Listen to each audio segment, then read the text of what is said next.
दुल्हन के कपड़े पहने माही बहुत ही खूबसूरत लग रही थी। गोरा रंग, बड़ी बड़ी आंखें, गुलाबी होंठ, मासूमियत ऐसी कि जो देखे वो देखता ही रह जाए। आज ही उसकी शादी हुई थी शहर के सबसे बड़े बिजनेसमैन मनोज गुजराल से, पर माही के चेहरे पर कोई खुशी के भाव नहीं थे। मनोज गुजराल एक बहुत ही सुंदर 30 साल का बिजनेसमैन था। वो इतना स्मार्ट था कि लड़के इसकी खूबसूरत बॉडी और लुक को देखकर जलते थे। लोग तो अक्सर मनोज से ये भी बोलते थे कि आपको तो मूवी में काम करना चाहिए, कहाँ आप इस बिजनेस लाइन में आ गए। मनोज अपने सख्त मिजाज के लिए जाना जाता था। कोई भी उससे नजरें मिलाने की कोशिश नहीं करता था। अगर कोई उसके रास्ते में आता तो मनोज उसे बर्बाद करके रख देता था। मनोज उसको अपने घर ले आया जहाँ कोई उसके स्वागत के लिए नहीं था।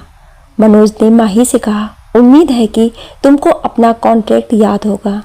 उससे किसी भी तरह की कोई भी उम्मीद मत रखना। ये शादी हम दोनों की मर्जी से हुई है। तुम्हें जो चाहिए होगा वो सब तुमको मिलेगा। बस मेरी ख्वाहिश कभी मत करना। हम बस 5 साल के लिए पति पत्नी हैं। उसके बाद तुम अपने रास्ते, मैं अपने रास्ते। मेरी निजी जिंदगी में कोई दखल मत देना। अगर तुम चाहो तो अपने बॉयफ्रेंड के साथ संपर्क में रह सकती हो, मुझे उससे कोई दिक्कत नहीं है। हाँ, लेकिन इस बात का पता किसी को नहीं लगना चाहिए। मेरा कोई बॉयफ्रेंड नहीं है, आप निश्चिंत रहें। मैं आपसे किसी भी तरह की कोई भी उम्मीद नहीं रखूंगी। माही ने मनोज से कहा और मनोज से पूछा कि उसका कमरा कहाँ है। मनोज ने उसे उसके कमरे का रास्ता दिखा दिया और अपने रूम में आराम करने चला गया। माही अपने कमरे में गई और उसने चारों तरफ नज़र डाली। कमरा बहुत ही अच्छी तरह से तैयार किया गया था, सादगी से भरा, बिल्कुल वैसा ही जैसा उसे पसंद था। उसने कमरे के बाहर देखा जहाँ बड़ा सा आंगन था जिसमें खूब सारे फूल लगे थे जो बहुत ही खूबसूरत लग रहे थे। उस आंगन में एक झूला भी था जो आंगन के बीचों बीच था। ये सब देखकर माही बहुत खुश हुई। वो अपने कपड़ों को बदलकर आंगन में चली गई और झूले पर बैठकर तारों से भरे आसमान की तरफ देखने लगी और सोचने लगी कि वो पहले किस तरह से हमेशा खुश रहा करती थी। उसके कुछ सपने थे जिसको वो पूरा करना चाहती थी, लेकिन कैसे उसकी ज़िंदगी उस घटना के बाद एकदम बदल गई और उसे इस समझौते की शादी करनी पड़ी। अपनी बीती बातों को याद करते हुए उसकी आंखों से आंसू निकल पड़े। वो एक टक चांद को देखती रही और बीती बातों को याद करते करते तो वहीं उस झूले पर सो गई। सुबह हो गई। मनोज अपने ऑफिस जाने के लिए तैयार हो चुका था। वो जाते समय जब ओपन के सामने से गुजरा तो उसने सोती हुई माही को देखा। वो सोती हुई बेहद खूबसूरत लग रही थी। मनोज उसे देखता ही रह गया। तब उसे याद आया कि उसकी तो शादी हो गई है। अगर वो उसे न देखता तो वो भूल ही गया था कि उसकी शादी हो चुकी है। उसने अपने बढ़ते कदमों को रोक लिया और अपने ऑफिस के लिए निकल गया। माही उठी तो उसने देखा कि वो काफ़ी देर तक सोती रह गई थी। वो फ्रेश होकर किचन में गई और अपने लिए नाश्ता बनाया और नाश्ता करने के बाद वो अपने रूम में चली गई। पूरा दिन आज उसका फूलों की देखभाल करने और घर की सफाई करने में बीत गया। देखते देखते रात हो गई थी। वो खाना बना के मनोज का इंतजार करने लगी। लगभग 2 घंटे बाद दरवाजे के खुलने की आवाज़ आई। माही दरवाजे के तरफ बढ़ी, पर हंसने की आवाज़ सुनकर वो वहीं रुक गई। तभी मनोज सामने दिखा और उसके साथ भी एक लड़की, जिसकी कमर को मनोज ने एक हाथ से पकड़ रखा था। वो लड़की बेहद ही खूबसूरत थी। वो किसी अप्सरा जैसी लग रही थी।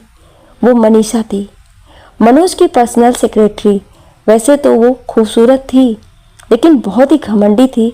और हो भी क्यों ना, आखिर जिस मनोज पर कितनी ही लड़कियां फिदा थीं, वो उसे चाहता था। मनीषा ने माही को देखा और हंसी उड़ाते हुए बोली, ये क्या मनोज, देखो तो जरा, तुम्हारी बीवी तुम्हारे लिए खाना बनाकर तुम्हारा इंतजार कर रही है। लगता है ये अपनी सच्चाई भूल गई है कि ये तुम्हारी असली की पत्नी नहीं है। वो माही की तरफ बढ़ी और उसके आंखों में देखते हुए बोली, अपनी औकात मत भूलना। अपनी खूबसूरती का फायदा उठाने की कोशिश भी मत करना। मनोज सिर्फ मेरा है, सिर्फ मेरा, समझी। आइंदा मनोज के करीब आने की कोशिश भी मत करना। फिर वो मनोज के पास गई और बोली, मनोज, आज से तुम एक मेड रख लो जो तुम्हारे लिए खाना बना देगी। कल मैं एक मेड को भेज दूंगी। माही की तरफ देखते हुए, तुम ऐसे ही किसी के भी हाथों का बना कुछ भी मत खाना, क्या पता तुम्हारी तबीयत खराब हो जाए तो। ऐसा बोलकर वो मनोज की बाहों को पकड़ के उसे मनोज के कमरे तक ले गई और अंदर से दरवाज़ा बंद कर लिया। माही को बहुत ही बुरा लगा। उसने अपना खाना खाया और अपने कमरे में चली गई और अपना मुंह ढककर रोने लगी और खुद पर नाराज होने लगी। उसने सोच लिया कि अब वो मनोज के सामने जाने से बचेगी। उधर मनोज मनीषा से नाराज होते हुए बोला, तुम्हें ये सब करने की क्या जरूरत थी मनीषा?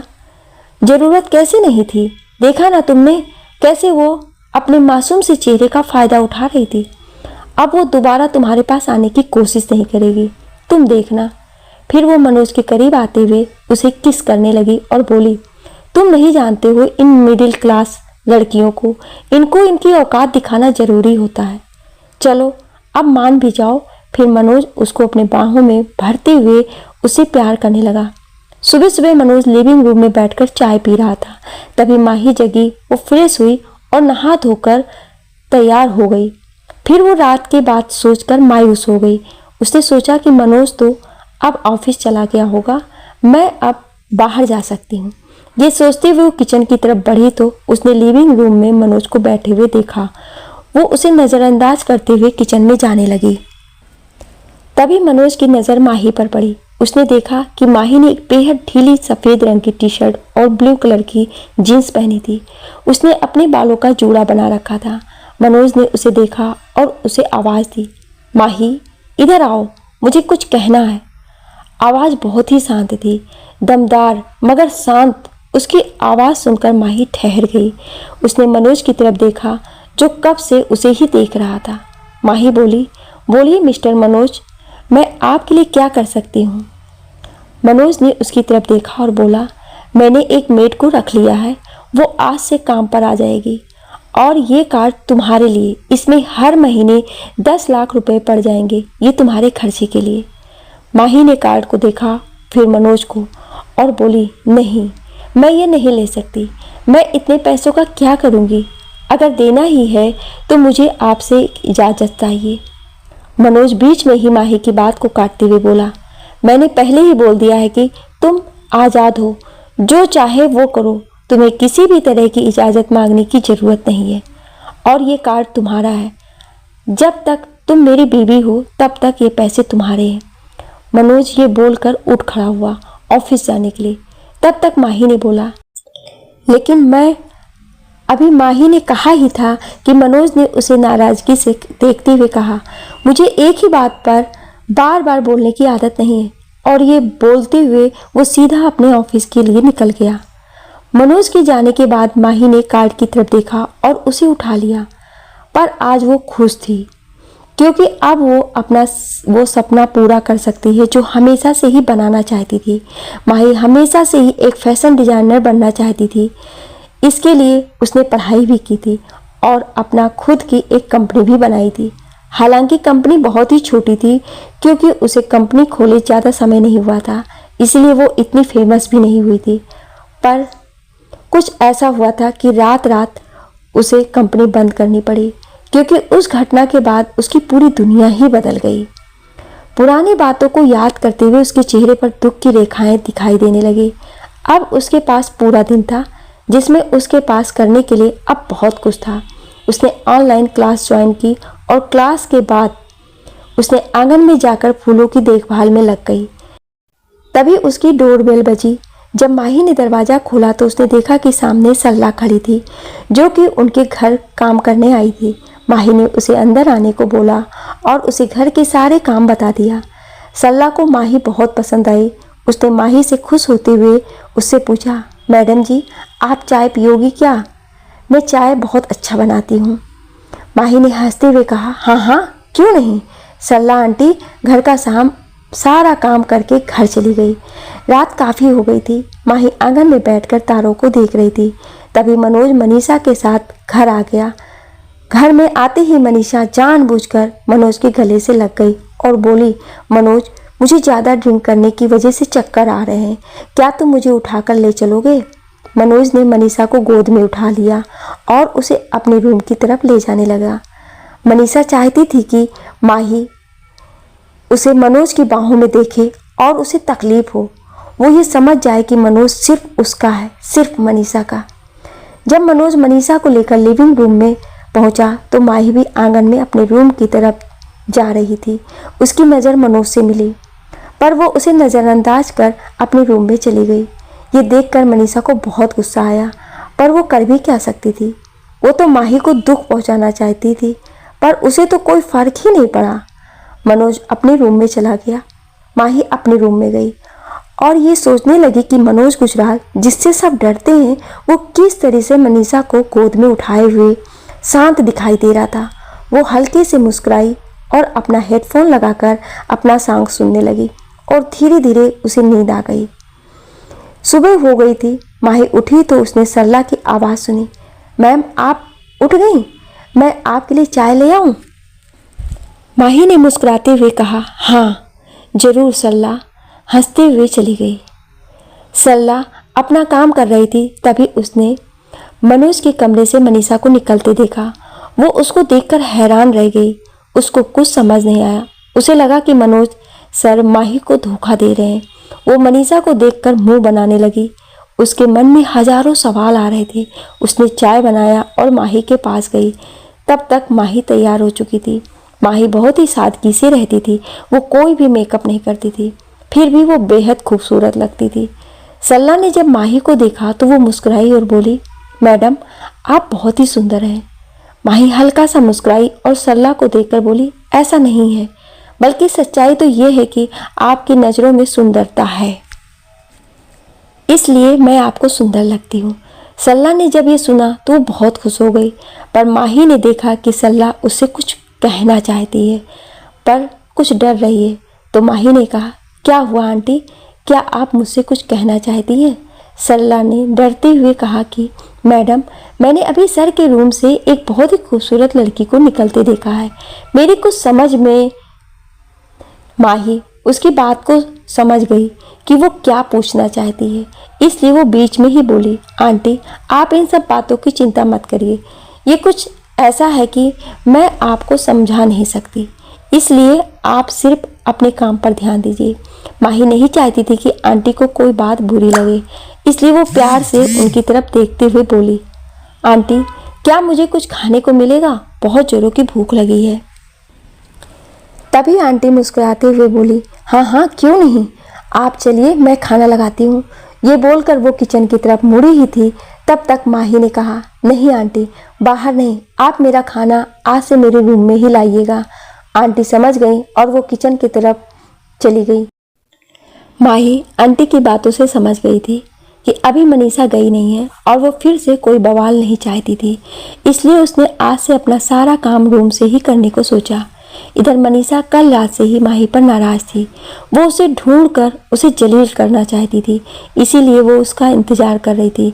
तभी मनोज भी आ गया। उसने सरला से नाश्ता मांगा तो मनीषा बोली, अरे रुको, अभी नहीं, पहले सबको आ तो जाने दो। मनोज समझ गया कि वो फिर से माही को भला बुरा कहना चाहती है। मनोज हैरान था क्योंकि वो जिस मनीषा को जानता था, उस मनीषा और सामने बैठी मनीषा में उसे जमीन आसमान का फर्क नजर आता। वो जिस मनीषा को पसंद करता था वो बिल्कुल शांत और सबके साथ अच्छे से व्यवहार करती थी। वो तब तक किसी से उलझती नहीं थी जब तक उसे सामने से कोई परेशान न करे, लेकिन जो सामने बैठी मनीषा थी वो तो जानबूझकर बार बार माही से लड़ने के बहाने ढूंढ रही थी। उसने मनीषा को देखा और नाराज होते हुए बोला, मुझे ऑफिस जल्दी जाना है, आज हमारी बहुत इंपॉर्टेंट मीटिंग है, क्या तुम्हें याद नहीं? मनोज को नाराज देख मनीषा डर गई। वो अभी कुछ बोलती उससे पहले ही सरला बोली, सर मुझे माफ़ कीजिए, पर माही मैम ने कहा है कि आज से वो अपना खाना अपने रूम में ही करेंगी। ये सुनकर मनीषा को गुस्सा आया। अब तो उसे कोई मौका ही नहीं मिलेगा उसकी बेइज्जती करने का। जब मनोज ने ये सुना तो उसे बुरा लगा और वो समझ गया कि माही ऐसा क्यों कर रही है। वो बहुत ही ज़्यादा नाराज हो गया और मनीषा को घूरते हुए बोला, मैं ऑफिस जा रहा हूँ, और वो बिना मनीषा का इंतजार किए ऑफिस के लिए निकल गया। मनीषा मनोज के पीछे भागी और मन में बोली, माही ये सब तुम्हारी वजह से हो रहा है, इसका बदला तो मैं तुमसे लेकर रहूंगी। अब से माही सिर्फ अपने कामों में लगी रहती, वो पढ़ाई करती और जब समय मिलता तो वो आंगन में जाकर फूलों पर ध्यान देने लगती। वो शाम होने के बाद अपने रूम से बाहर नहीं निकलती थी। मनीषा जब माही को नहीं देख पाती तो वो नाराज हो जाती थी। वो माही को जलाने के लिए जानबूझकर लिविंग रूम में बैठकर मनोज से बातें करते हुए जोर जोर से हंसती, ताकि जब माही उसकी हंसी सुने तो उसको जलन हो। लेकिन माही उसकी इस हरकत को समझ गई थी, इसलिए वो अपने हेडफोन को लगाकर अपना काम करती रहती। सच तो ये था कि मनीषा माही से जलती थी। उसे ये बर्दाश्त नहीं होता था कि उसे मनोज की वाइफ होना चाहिए था। ये सब उसका होना चाहिए था। मनोज की प्रॉपर्टी, मनोज का पैसा, मनोज का सब कुछ उसका होना चाहिए था। लेकिन उसकी कुंडली की वजह से वो मनोज की पहली पत्नी नहीं बन सकती थी, इसीलिए उसे ये सब मंजूर करना पड़ा था। मनीषा ने ये सब पाने के लिए बहुत पापड़ बेले थे। मनोज के करीब जाने के लिए उसने अपने आप को चालाक लोमड़ी से एक प्यारे से खरगोश में बदलना पड़ा था। वो बस दिखावे के लिए करीब बस्तियों में जाती और उनके लिए अच्छे काम करने का दिखावा करती, ताकि मनोज उसे पसंद करने लगे। यहाँ तक कि एक बार एक काम करने वाले वर्कर को ब्लड चाहिए था, नहीं तो उसकी जान भी जा सकती थी। तब उसने बस मनोज को इम्प्रेस करने के लिए अपना ब्लड भी दान कर दिया था। यही सब वजह थी जिसकी वजह से मनोज उसे पसंद करने लगा था। देखते देखते 1 महीना बीत गया। रोज ऐसा ही चलता रहा। अब मनोज को भी ना जाने क्यों माही को देखने का मन करने लगा। एक दिन उसे अपनी तबीयत ठीक नहीं लग रही थी, इसीलिए वो घर जल्दी आ गया। जैसे ही उसने दरवाज़ा खोला तो वो माही से टकरा गया। टक्कर के कारण माही पीछे की दीवार से टकरा गई और मनोज डिसबैलेंस होकर उसके ऊपर जा गिरा। माही मनोज के भारी भरकम शरीर के नीचे दब गई। वो मनोज के सांसों को अपने सिर के पास महसूस कर पा रही थी। मनोज ने नीचे देखा, वो माही के मासूम से चेहरे को देखता ही रह गया। इतनी खूबसूरत कोई इतना मासूम कैसे हो सकता है? वो अपने ख्यालों में खो सा गया। माही अचानक से ऐसा होने पर घबरा गई। उसे लगा कि मनोज तो बहुत गुस्से वाला है, कहीं वो उसे डांटने ना लगे और ऐसा ना सोचे कि मैंने ये सब जानबूझकर किया है। पर जब थोड़ी देर बाद भी मनोज की आवाज़ नहीं सुनाई दी तो उसने अपना सिर उठाकर मनोज की तरफ देखा। जब उसने देखा कि मनोज बस उसी को देखे जा रहा है तो उसकी धड़कनें तेज हो गई। वो मनोज की आंखों में नहीं देख पाई और डरते हुए बोली, मिस्टर मनोज, क्या आप हट सकते हैं? उसकी आवाज़ काफ़ी डरी हुई थी, वो घबराई हुई थी। अचानक से मनोज को होश आया। उसने अपने आप को माही से दूर किया और बिना कुछ बोले वो अपने रूम में चला गया। माही भी अपने काम के लिए मार्केट चली गई। माही पूरे रास्ते सोचती रही कि आखिर मनोज इतनी जल्दी ऑफिस से घर क्यों आ गए। फिर वो अपना शॉपिंग करने लगी। वो एक ड्रेस डिजाइन करना चाहती थी, इसलिए उसे कपड़े चुनने में काफ़ी समय लग गया। इधर मनोज घर पर अपने बेड पर लेटा था और माही के बारे में सोच रहा था। उसकी खुशबू अभी भी उसके दिलो दिमाग पर छाई हुई थी। वो चाह कर भी उसके बारे में सोचने से खुद को रोक नहीं पा रहा था। माही के बारे में सोचते सोचते वो सो गया। जब उसकी नींद खुली तो उसने देखा कि शाम के 7 बजने को हुआ है। उसने सरला से चाय लाने को कहा। सरला चाय लेकर आई तो मनोज ने उससे पूछा कि माही वापस आ गई क्या? सरला चिंता करते हुए बोली, नहीं सर, अभी नहीं, उनको गए काफ़ी समय हो गया है। अब तो मनोज को भी माही की चिंता होने लगी थी। उसने सोचा कि कहीं वो किसी मुसीबत में ना पड़ गई हो, उसे कॉल करूं। लेकिन उसे याद आया कि उसके पास तो माही का नंबर ही नहीं है। फिर उसने अपने सबसे वफादार सेक्रेटरी उमेश को फ़ोन करने को सोचा ताकि वो माही का पता लगाए। अभी मनोज ने फ़ोन मिलाने के लिए उठाया ही था कि तभी दरवाज़ा खुलने की आवाज़ आई। मनोज ने जब दरवाज़ा की तरफ देखा तो उसने देखा कि माही ने बहुत सारे बैग अपने हाथों में पकड़ रखे थे। मनोज ने माही की मदद करने के लिए जैसे ही कदम बढ़ाया तभी माही ने सरला आंटी को मदद के लिए आवाज़ लगाई। उसने मनोज पर ध्यान ही नहीं दिया। वो भूल ही गई थी कि आज मनोज पहले ही घर पर आ गया था। मनोज ने अपने बढ़ते कदमों को रोक लिया और आराम से लिविंग रूम के सोफे पर बैठ गया। उसने माही को ना देखने का बहाना बनाया, लेकिन वो तिरछी निगाहों से माही को देख रहा था। माही आज बहुत ज़्यादा थक गई थी। वो पसीने में भीगी हुई मनोज को ना जाने क्यों बहुत ही खूबसूरत लग रही थी। आज माही ने गुलाबी कलर की फुल स्लीव की शर्ट और ब्लैक कलर की लॉन्ग स्कर्ट पहन रखी थी। उसने अपने बालों का जूड़ा बना रखा था। ना जाने क्यों मनोज को उसके बदन की खुशबू आने लगी। वो एक टक माही को देखे जा रहा था। माही ने कुछ बैग सरला को दिए और बाकी वो खुद लेकर जाने लगी। उसने देखा नहीं कि मनोज उसी को देख रहा है। तभी मनोज ने माही से कहा, माही। मनोज की आवाज़ बहुत शांत थी। माही उसकी आवाज़ सुन के एक पल के लिए रुकी और आवाज़ की दिशा में देखने लगी। तब उसे जो दोपहर में हुआ था वो याद आया। उसको याद करके वो घबरा गई। वो घबराते हुए बोली, जी कहिए। मनोज ने माही से कहा, जाओ पहले बैग को रूम में रख दो, फिर आओ, मुझे कुछ बात करनी है। माही कुछ बोली नहीं। वो अपने रूम की तरफ चली गई। उसे डर लगने लगा। उसे दोपहर की बात याद आ रही थी। उसे लगा कि मनोज उससे कहीं नाराज़ तो नहीं है। यही बात सोचते हुए वो लिविंग रूम में वापस आई। उसने मनोज की तरफ देखा। मनोज ने ब्लैक टाइट टी शर्ट पहन रखी थी जिसमें उसकी बॉडी बहुत ही अट्रैक्टिव लग रही थी। उसने ग्रे कलर के ट्राउज़र पहन रखी थी। वो बहुत ही ज़्यादा स्मार्ट लग रहा था। माही ने बोला, आपने मुझे क्यों बुलाया? मनोज ने माही को देखा जो घबराई हुई थी। उसने माही से कहा, पहले तुम बैठ जाओ। माही बैठ गई। फिर मनोज ने अपना फ़ोन उसकी तरफ करते हुए बोला, इसमें अपना नंबर सेव कर दो। माही उसकी तरफ हैरानी से देखने लगी। उसने मन में सोचा, मेरा नंबर? पर मेरा नंबर क्यों? उसने मनोज से मोबाइल लिया और उसमें अपना नंबर सेव कर दिया और मोबाइल मनोज को वापस कर दिया। मनोज ने कहा, कल से अगर तुम्हें कहीं भी जाना होगा तो बस ड्राइवर से कह देना, वो ले जाएगा। माही उसे हैरानी से देख रही थी। वो समझ नहीं पा रही थी कि वो ऐसा क्यों कह रहा है। उसने मनोज को मना करना चाहा, लेकिन उसे मनोज को वो बात याद आ गई थी। उसे एक ही बात पर बार बार बोलने की आदत नहीं है, इसलिए वो कुछ नहीं बोली। वो उठकर अपने रूम में जाने ही वाली थी कि मनीषा वहाँ आ गई। उसने जब माही को मनोज के सामने बैठा देखा तो उसका गुस्सा 7वें आसमान पर जा पहुँचा। वो बिना कुछ सोचे माही की तरफ बढ़ी और चिल्लाते हुए बोली, यू बिच, तुम्हारी हिम्मत कैसे हुई मेरे मनोज से बिना मेरी मौजूदगी के बात करने की? अपनी हद में रहो, अपनी औकात मत भूलो। मनोज ने जब ये सुना तो उसे गुस्सा आ गया। उसने गुस्से से मनीषा की तरफ देखा और जैसे ही कुछ बोलने के लिए मुंह खोला, उससे पहले ही उसे एक आवाज़ सुनाई दी, जिसको सुनकर वो शांत हो गया। मिस मनीषा। आवाज़ धीमी थी मगर गुस्से से भरी थी। अब आप मुझे मेरी हद बताएंगी? मुझे मेरी हद पता है, लेकिन लगता है कि आप अपनी हद भूल रही हैं। इसीलिए शायद आप किसी और के हस्बैंड को आप उसे अपना बता रहे हैं। मनीषा उसकी बातों को सुन के हैरान रह गई। वो गुस्से में, यू और औकात? मेरी औकात क्या है ये तो आपको भी पता होगा।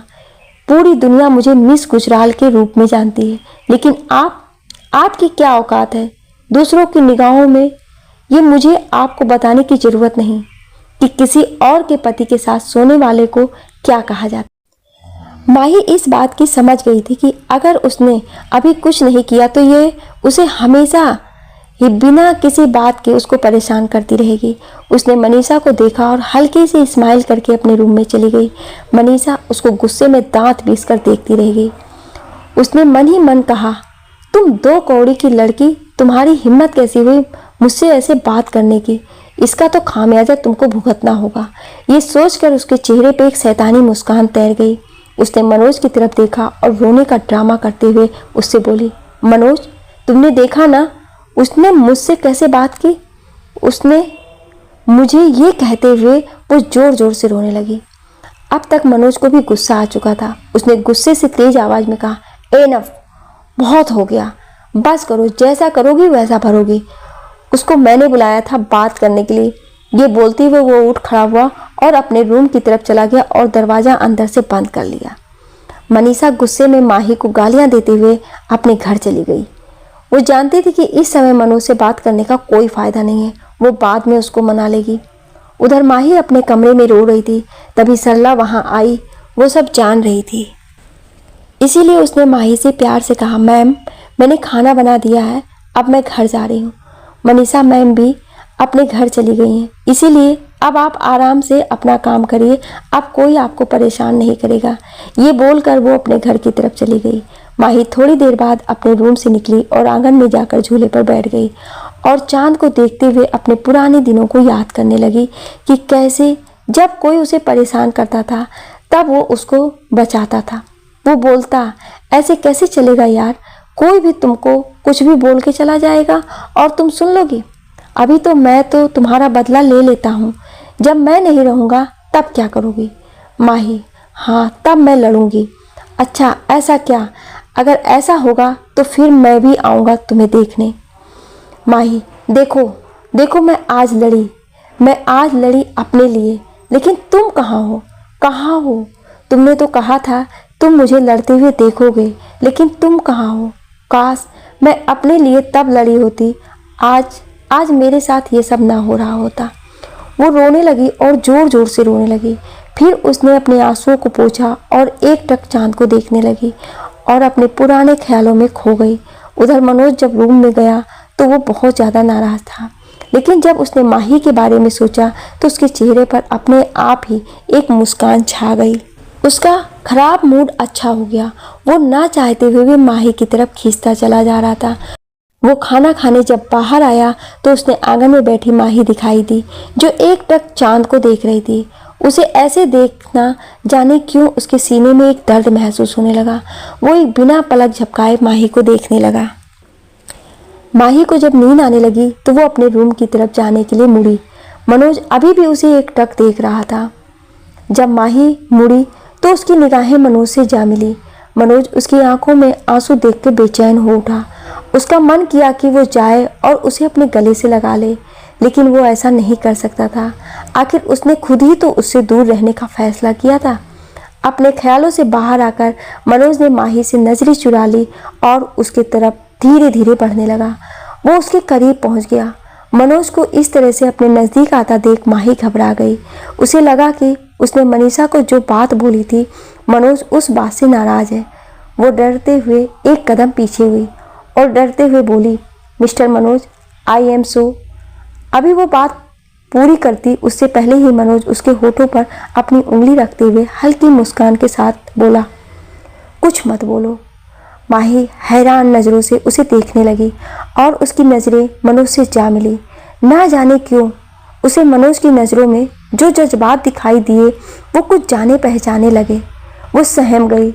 वही मनोज माही की आंखों में देख रहा था, जिसमें उसे घबराहट के साथ साथ कुछ अधूरापन और बहुत सारी तकलीफें दिख रही थी। वो उसकी आंखों में खो सा गया। अनजाने में ही उसका चेहरा तान्या के चेहरे के करीब आ गया था। माही उसकी सांसों को अपने चेहरे पे महसूस कर पा रही थी। वो घबराते हुए बोली, मिस्टर मनोज। मनोज माही की बातों की वजह से होश में आया। उसने अपना हाथ जल्दी से उसके होठों से हटा लिया और पीछे होते हुए बोला, मैं मनीषा के बिहेवियर के लिए तुमसे माफ़ी मांगना चाहता हूँ। ये सुनने के बाद माही हैरान नज़रों से मनोज को देखने लगी और सोचने लगी, क्या मैं जो सुन रही हूँ ये सही है? क्या अभी अभी मिस्टर मनोज गुजराल ने उससे माफ़ी मांगी, वो भी किसी और की गलती के लिए? इधर माही तो क्या, मनोज खुद भी हैरान था। अपने इस तरह की बात पर उसने शायद पहली बार किसी से माफ़ी मांगी थी, वो भी किसी और की गलती के लिए। वो समझ नहीं पाया कि वो क्या करे। वो तुरंत अपने कमरे की तरफ मुड़ा और अपने रूम की तरफ जाने लगा। उसने मन ही मन सोचा कि ये अचानक उसे क्या हो गया। वो थोड़ा सा मुस्कुराया। तभी माही अपने होश में आई और उसने मनोज को आवाज़ लगाई, सुनिए। मनोज रुका, लेकिन वो पलटा नहीं। माही ने आगे कहा, आई एम सॉरी टू। मुझे मनीषा से वो सब नहीं कहना चाहिए था। मेरा कहने का वो मतलब नहीं था। अभी माही ने बात पूरी भी नहीं की थी कि मनोज ने उसका हल्का सा पलट कर देखा और गुस्से में अपने कमरे में चला गया। माही मनोज की इस हरकत से एक बार फिर से हैरान हो गई। उसने बोला, बड़ा ही अजीब है ये, बिना कुछ बोले ही चला गया और वो भी अपने कमरे में चली गई। उधर मनोज भी अपने कमरे में गुस्से से हाथों की मुट्ठी बना ली और सोचने लगा कि क्या सच में उसने सॉरी बोला? क्या सच में उसके बोलने का वो मतलब नहीं था? क्या सच में वो मुझे अपना हस्बैंड नहीं मानती? दरअसल जब माही ने उसे अपना हस्बैंड बोला था तो वो उसे बहुत ज़्यादा खुशी मिली थी, लेकिन अब वो नाराज़ था। उसने गुस्से में मनीषा को कॉल लगाया और उसको अपने पास बुलाया। मनीषा तो मनोज का कॉल देखकर हैरान रह गई, क्योंकि आज से पहले मनोज ने कभी भी उसको बिना किसी ज़रूरी काम के फ़ोन नहीं किया था। मनीषा की खुशी का ठिकाना नहीं था। वो जल्दी से फ्रेश होकर एक सेक्सी ड्रेस पहनकर मनोज के पास पहुंच गई। उधर मनोज गुस्से से पागल हुआ जा रहा था। उसे समझ नहीं आ रहा था कि वो क्या कर रहा है। जब उसने मनीषा की आवाज़ सुनी तो वो तुरंत लिविंग रूम में पहुंचा। उसने बिना कुछ सोचे मनीषा को अपने बाहों में भर लिया और उसे किस करने लगा। मनीषा उसके इस तरह के बर्ताव से सदमे में आ गई, क्योंकि आज से पहले वो ही मनोज की तरफ अपना पहला कदम बढ़ाती थी। पर आज तो मनोज को ऐसा क्या हो गया? वो तो लगता है मनोज को अच्छा नहीं लगा जो माही ने मुझसे कहा, इसलिए वो मुझसे इतना प्यार कर रहा है। उधर मनोज के दिमाग में तो सिर्फ माही की वही बात कि मेरा वो मतलब नहीं है चले जा रही थी। उसने और गुस्से में मनीषा को किस किया, जिससे मनीषा दर्द से चिल्ला उठी। पर उसे क्या होना था? मनोज उसके साथ अपनी सारी हदें पार करता रहा। उसके सामने तो बस माही का ही वो चेहरा आ रहा था। उधर माही ने जब आवाज़ें सुनी तो उसने अपना हेडफोन लगा लिया और गाना सुनते हुए नींद के आगोश में चली गई। सुबह हुई, माही फ्रेश होकर लिविंग रूम की तरफ चली गई। उसने ध्यान ही नहीं दिया कि कल रात को क्या हुआ था। जब वो लिविंग रूम में पहुंची तो उसने मनोज को बिना शर्ट के उसके सामने खड़ा पाया। वो तो बस उसके चार्म में खोती जा रही थी। मनोज ने उसको गुस्से में देखा और उसने झुक के मनीषा को अपने बाहों में उठा लिया और अपने कमरे की तरफ जाने लगा। लेकिन मनीषा उसे बहुत ही गुस्से भरे निगाहों से देख रही थी। उसकी नज़रें माही को असहज महसूस करा गई, क्योंकि आज से पहले मनीषा की निगाहों में सिर्फ जलन थी, लेकिन आज गुस्सा भरा था। ऐसा गुस्सा जो माही की ज़िंदगी से सुकून छीनने वाला था। ऐसा इसलिए या क्योंकि उसने कल रात मनोज के मुंह से सिर्फ माही का ही नाम सुना था। वो समझ गई थी कि अब मनोज उसका नहीं रह गया था, वो तो अब माही का हो गया था। क्या आप आगे का भाग सुनना चाहते हैं? यस या नो कमेंट में ज़रूर लिखिएगा और ऐसी ही कहानियाँ सुनने के लिए हमें सब्सक्राइब ज़रूर करें। Thank you.